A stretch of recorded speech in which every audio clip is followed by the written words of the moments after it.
Dědek můj, kde lietáš, že pri mne blízko nestojíš, keď nie si so mnou, žiaľ nevidíš.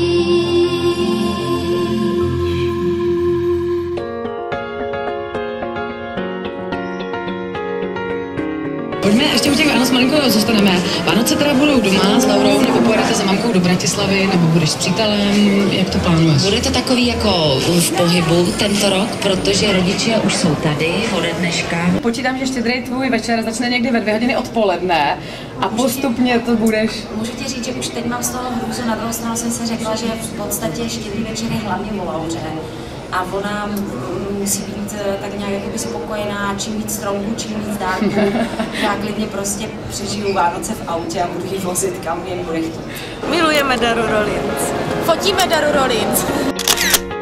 Mně se líbí, jak vypadá a jaký má styl hudby a jaké produkuje videoklipy. Čekáme, až udělají nějakou písničku společně s Rytmusem.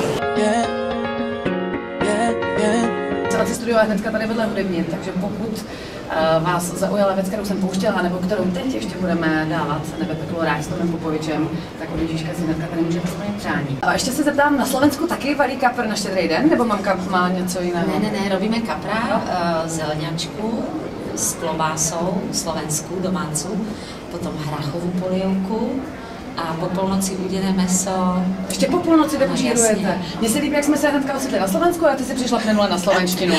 Luxusní, ale já mám tendenci, když slyším Slováka, začít s ním mluvit slovensky, protože se mi to hrozně líbí, tak když by náhodou, se mi prosím tě nesměje, jako.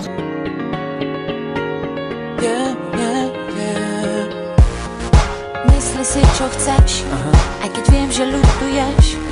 Ja ti za včerajšok píšem mínus.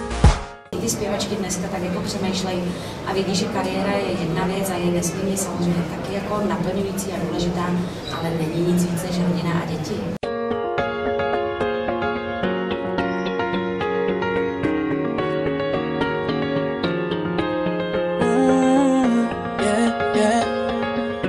Zdravím posluchače, všechny, teda i vás tam vzadu. Mějte úplně ty nejhezčí, nejšťastnější a nejveselější Vánoce 2011. Já se budu snažit je mít úplně stejné. Mějte se hezky. Pusu. Dara.